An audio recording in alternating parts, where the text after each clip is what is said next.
Oh, the rabbit hole. Yeah, you know what I mean.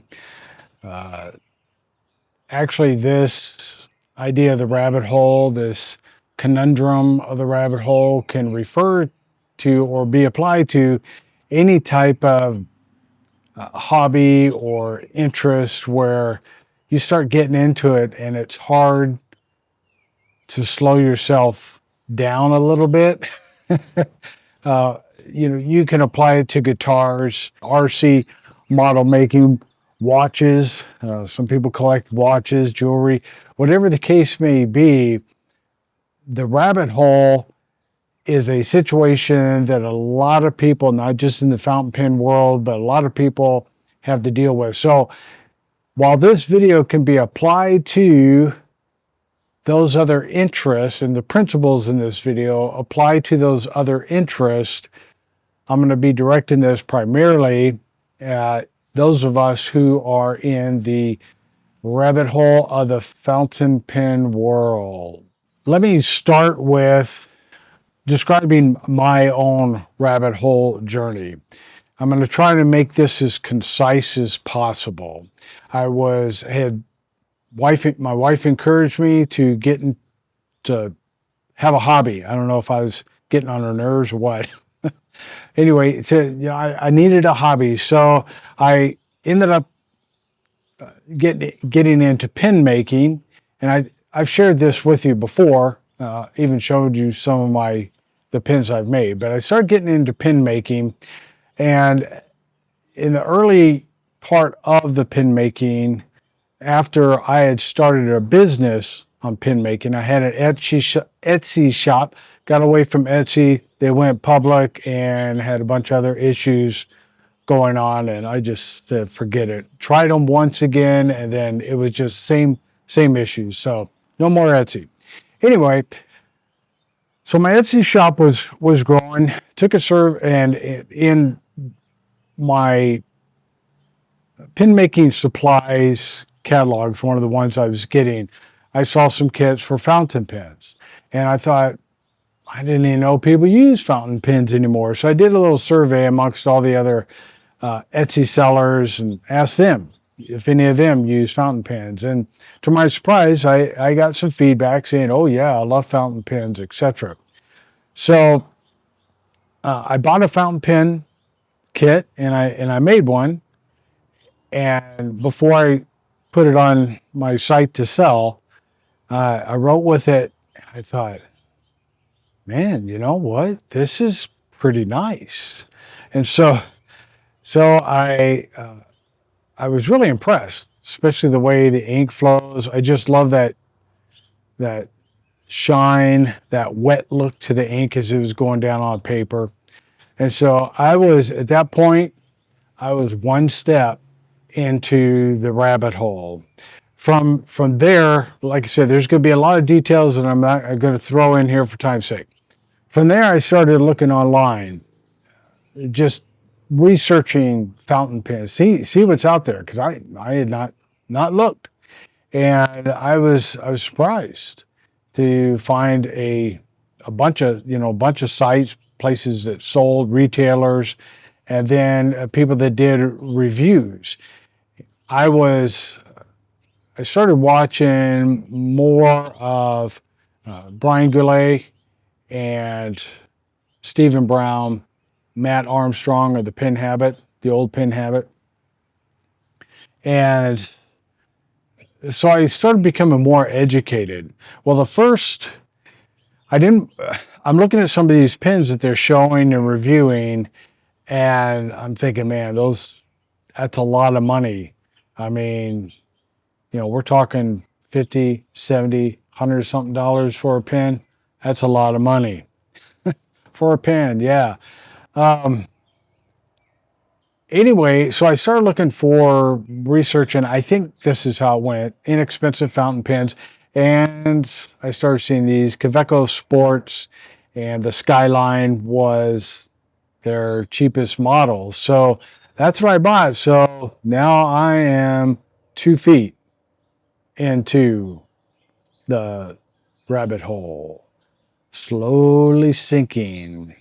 And so I enjoyed this pen, but then it must have been Matt Armstrong's video, his channel, because Goulet wasn't selling the couple of pens that I'm going to be talking about. Oh yeah, I was going to show you this. This is the like the pen that it was same model. It's called a Tycoon. Other manufacturers have something similar and they call it something different. But anyway, this is a rollerball, but it had a fountain pen number 5 nib on it. So anyway, that's where I started. This is number 2, my first manufactured. So I started watching Matt Armstrong, and he highlighted a Diplomat Excellence A. Now this is the first model, so it doesn't, it has their original clip and all that, which I like. I need to do a video on comparing this clip with the one with the A2, but all that to say. So this is the one, the Evergreen in gold. And now this one, I have a different nib on it, but I put anyway, other story. So this one was my first expensive pen. And I think when I bought this, probably around 2015, 2016, maybe, they were selling for around $130 something. So real expensive. So now I'm falling fast. At that point, my Etsy shop, because of the way Etsy had been operating, I was able to actually sell pens, and I was making some profit, not a lot, but enough to support my pen buying habit. And so I ended up getting a Waterman Karan, that Pilot Custom A23, and just some other pens. Then I looked at some cheaper or more inexpensive pens like the Metros, the TWSBI, Lamy. And then when Lamy came out with their remake of the Terracotta Red and Savannah Green, I had to jump on that, because I like earth tone colors, and those just fit me. So all that to say is now I'm into it. I'm getting into the fountain pens. I hadn't really looked at anything vintage yet, and so in fact I just recently bought my first vintage pen, and that will be a review coming up at some point. So again, by this time I'm going falling down. I'm grabbing for the walls of the rabbit hole, and it used to be kind of tight where I could kind of squeeze myself. Now those walls are widening, and it's getting harder, and there's nothing to grab onto but a bunch of pins as I'm falling down into the hole. So one of the issues that I started dealing with, and that was more, now I started making pens in 2014, probably made my first fountain pen and bought my first fountain pen around 2015, 2016, and then started my YouTube channel, my review channel in 2021. So I already had accumulated some pens to start doing that at the not a personal recommendation of Stephen Brown, but I remember watching a video where, because I kind of been toying with the idea, I got these pens, should I be sharing my experience with other people? And so I went ahead and started my review channel. And then, but one of the things I started finding out as I was accumulating my pens was I wasn't using my favorite pens. They were, because I was spending time reviewing a pen. If you're going to review a pen, then you have to spend time writing with it. And I was doing so much of that my other pens that I really liked, really liked, some of my newer pens I really like too, but I wasn't spending time with those. And especially after I saw this interest in the fountain pen community with some people and a hatred of this section of it, with others, the whole Chinese pen dilemma there, or debuncle, or whatever the case may be, carbuncle, whatever. Anyway, I was hesitant to get into the Chinese pens, and then I thought, well, there is an interest, people are buying, and then I started seeing some that, that looks like a pretty cool pen, something different. It wasn't a copy and that. So I went ahead and thought, well, if people are buying them, they're going to be interested in what they're like. So yeah, I'll buy some. I'll review some, because at this point I'm into my discovery period of fountain pen, my fountain pen journey, and what kind of fountain pens do I like? What size of a nib? Number 5, number 6, number 8, whatever. How about the length of the pen, the girth of the pen? I was really surprised because I bought, I bought my Corinne and my Diplomat Excellence A, and they were just, I love those pens. And then I bought a Platinum 3776, thinking, man, I'm gonna like that pen, and it was too small, it was too light.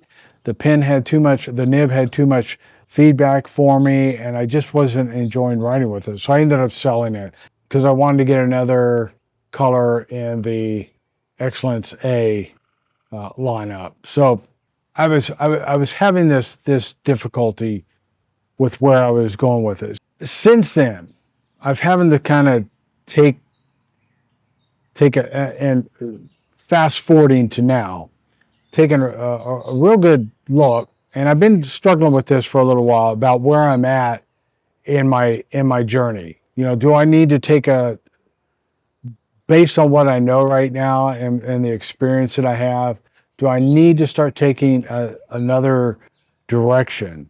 Now, I remember watching Matt Armstrong. In 2017, he did his last review video. Now, I'm not going to be stopping my review videos. They'll slow down a little bit. I like doing this, okay?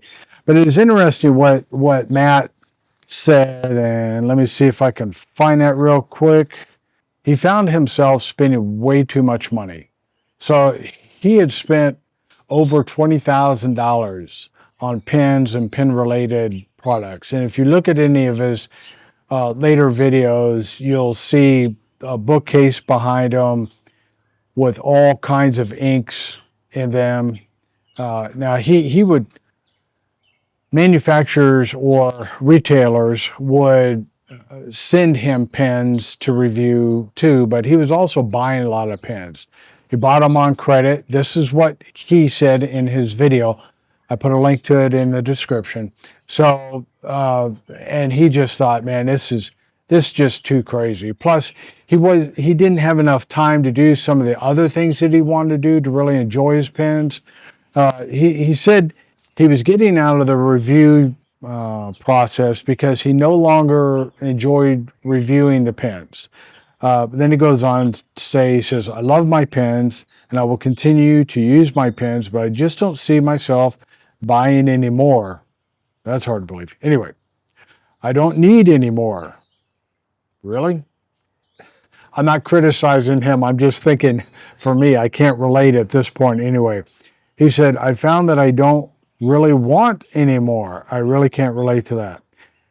And that makes this his review channel very difficult. So he's not really into it, and he doesn't want to just do it just to do it. And so I appreciate that. And he said he wants to spend time doing some traveling and spending time with family and friends. And I think he also wrote music, and so he wanted to spend more time with that. I totally understand that and wish him well in that. So I kind of relate to that in that, man, you could end up spending a lot of money on these pens. And I found myself kind of spending a lot of money on pens that maybe I'm not a lot of money for each pen, but on the multiple pens I was buying because they were inexpensive, really inexpensive, especially the Chinese ones. And I thought, man, I could have saved all that money and bought me what I consider what I'm looking at as a Grail pen. Yeah, and so you kind of struggle with that. So that was Matt's story. And then, I kind of wonder, not necessarily wondering, how did we get to this point? Because when you look at the history of modern fountain pens, they were fairly popular, at least in use, in greater use, up through the 1950s. Oh, here comes some rain. Up through the 1950s. Then in the 19s, apparently from the 1950s to the 1990s, there was really a lull. In fact, I read one place where they call it the Dark Ages. And then from the 90s, it started picking up a little bit. And of course, in the 2000s, it really started getting popular.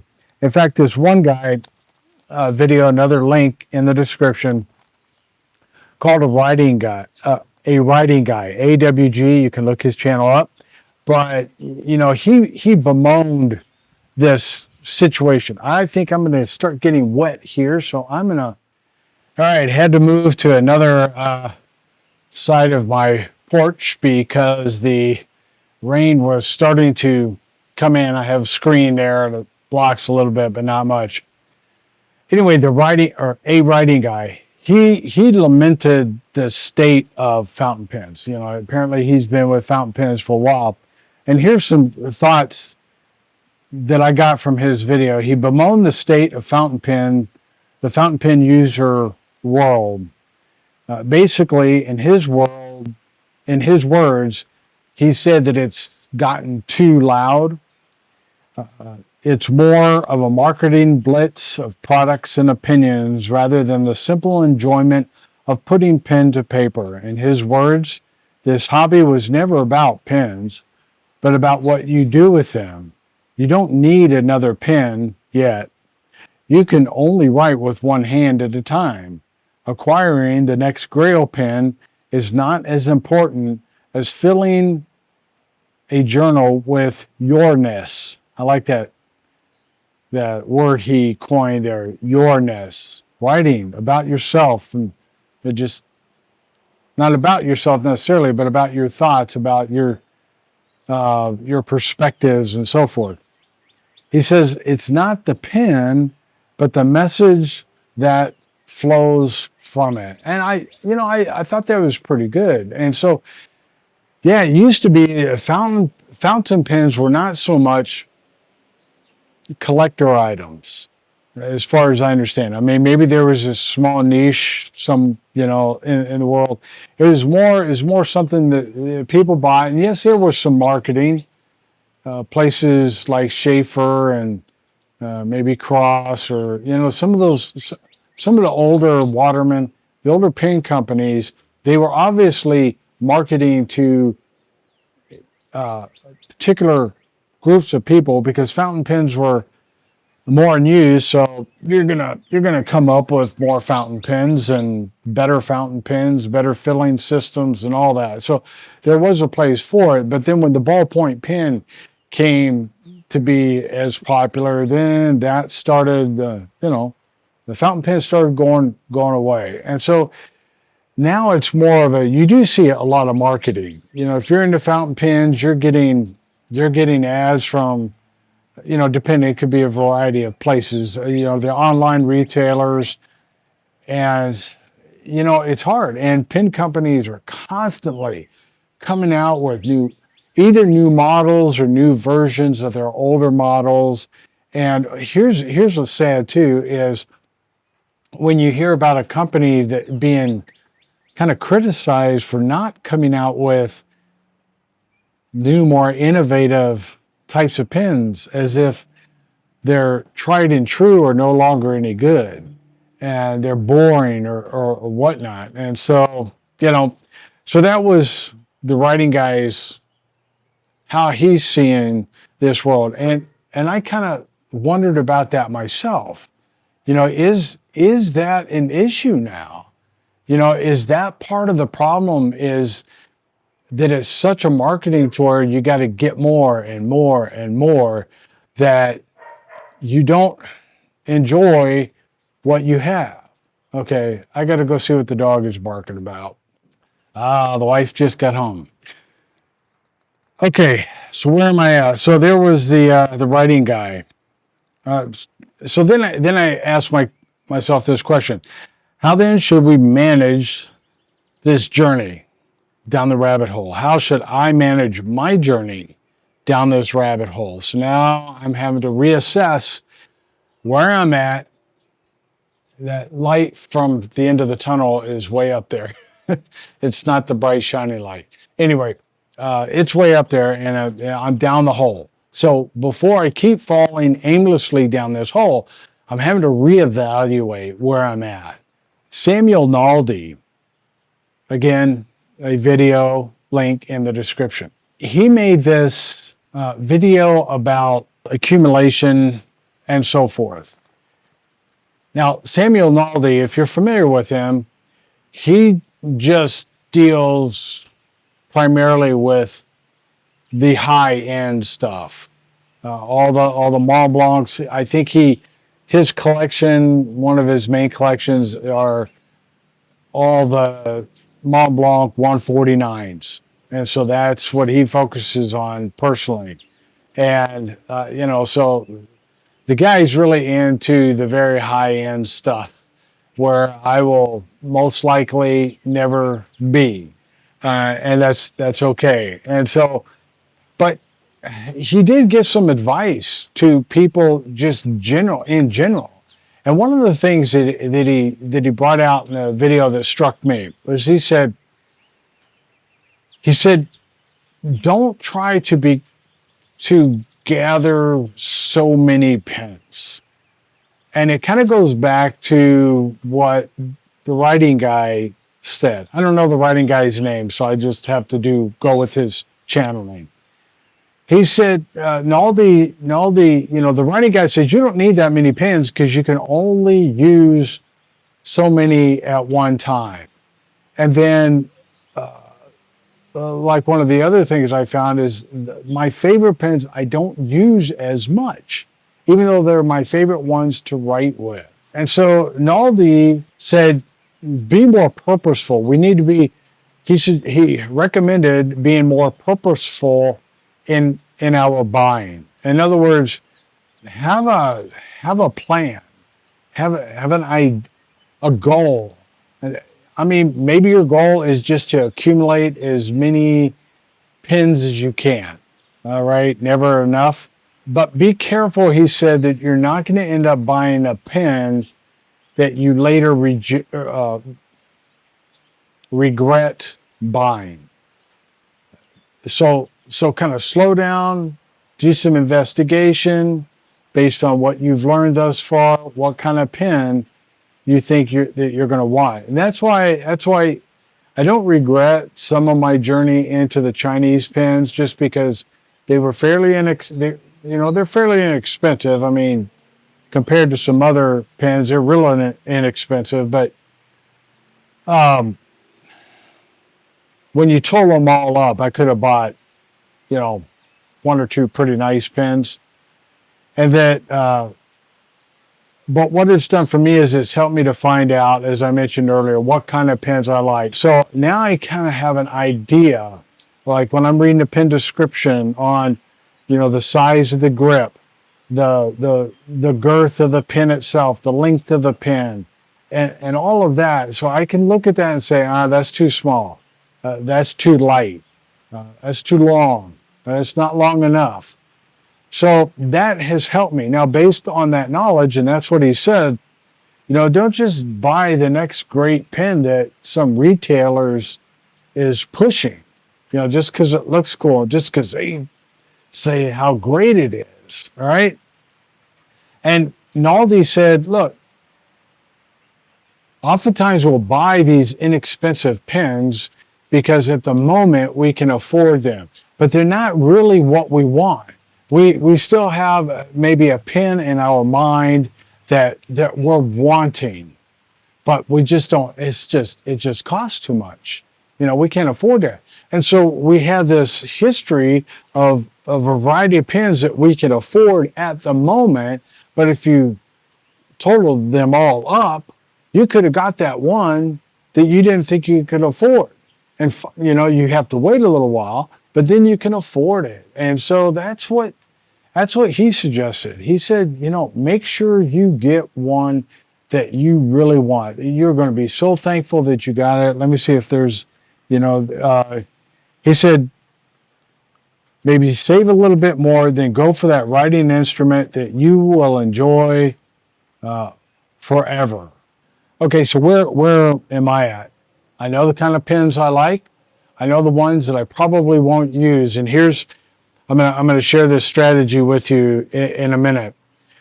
What I'm gonna be doing is I'm gonna be slowing down. I'm gonna be doing a weeding out process. I'm not gonna give up. I'm not gonna stop doing my YouTube channel because I want to share this journey with you.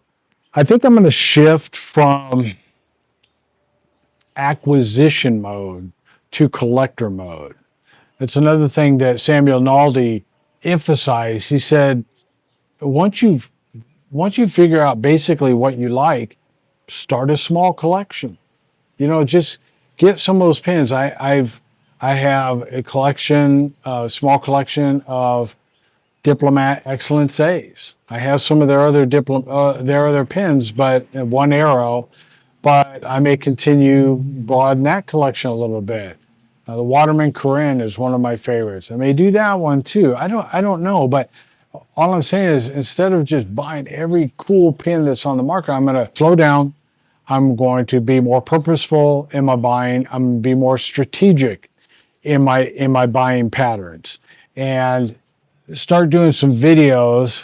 And I'm going to try to do this on a weekly basis, where I take one of my pens. I'm going to start with some of the ones that I've had for the longest, and I'm going to review them if I still have them. Some of the pens I don't have anymore, a few of them, and I'm going to review them, and I'm going to come on and I'm going to not do a full review, but it's like at a glance. How do I feel about this pen right now as I pick it up? What are my initial thoughts as I write with it? I'm going to have 3 or so different types of paper that I'm going to write on. A journal. I write my journal. I write. There'll be some letter writing. I think it's Clairefontaine that I have right now. I'm going to do some letter writing. This is going to motivate me to write my letters to my kids more, and or to start. I haven't really been doing that. I'm ashamed with the phone you call them, or with internet, WhatsApp, or not WhatsApp, but what do we call that? Be Real, stuff like that. You can get a hold of them anytime. So, but still, I still want to write letters to them. And so just alternate every week which one. I have 2 kids, which one I'm gonna write to. So I'm gonna spend a week with a pen, and then it's either gonna go into, yep, this is a keeper. It's a maybe, I'm gonna have to check it out again, or it's a definite, this is going the way of the closet, or selling it. And so if I sell any or go to sell any, I'll let you know. But so that's my strategy, and to just try to hone in and then start writing more. So I won't be doing as many videos, or spending as much time on making videos and that sort of thing. But I want to start writing more. I'm retired now. I have some more time. So that's what I want to do. So a little bit different direction. I'll, share with you some of my collection as I build my collections here and there. A little bit different turn. Reviewing some pens that I'm adding to my collection. So now I'm slowing down. I haven't hit rock bottom on that rabbit hole. I'm slowing down. I'm kind of pulling myself up.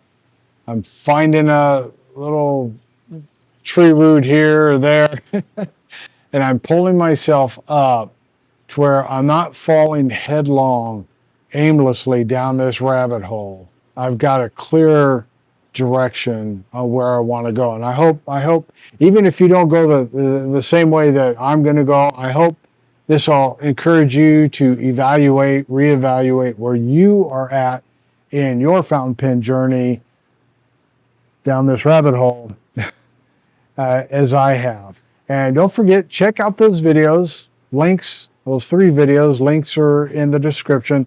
They may be helpful to you. All right, thanks a lot. You have a great day.